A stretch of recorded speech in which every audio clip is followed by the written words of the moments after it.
mountains that stand in my way. Nothing can stop my progress. Tall trees fall aside, every branch will I slash with the sword of freedom. Our schools are based on a philosophy called education for life. Swami Kriyananda described it in one of his books a few years ago. We're child-centered rather than curriculum-centered. Most schools set up a curriculum that's, maybe it's artistic, most of the time it's intellectual. Some kids fit, most kids don't. When we start with each individual child and say, what are their strengths? What are they really interested in? What are their talents? And how can we help them develop those? You start out with a very natural self-confidence that children build because they are naturally good at different things. Every child's good at something. So we try to build that into these 4 tools of maturity. Each child has 4 different aspects of them that need to be developed in balance. The body, the feelings, the will, and the intellect. The body is kind of natural. You see the kids, playing games, finding rope swings to play on and things. And that works from 0 to 6 ages especially. From 6 to 12, they start to be able to work with their feelings.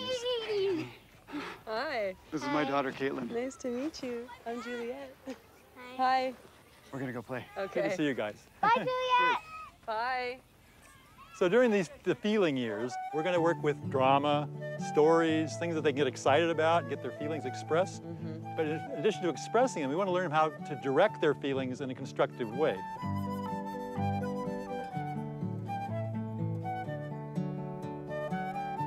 Erica, this is Juliet Palmer. She's a visiting journalist. Juliet, nice to meet you.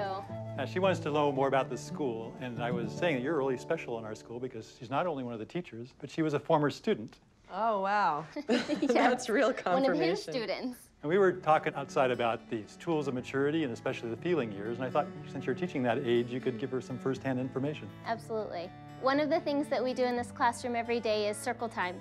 The children come together, we play cooperative games, we do role playing, we tell stories, we sing together, and we also practice quiet meditation. The children learn to still their bodies, to sit up straight and tall, to focus on their breathing, and they begin to develop their ability to concentrate and to become calm and centered in themselves. We work with teenagers in a little different way, and maybe you could tell her a little bit about your experience being in the junior and senior high school here. When I was in middle school, I participated in 2 service learning projects, and we went to Mexico and lived in orphanages for 2 weeks at a time. We cooked with them, we cleaned with them, we did these incredible beautification projects like painting murals and cleaning up areas of their campus so that they could continue on in a more uplifted space.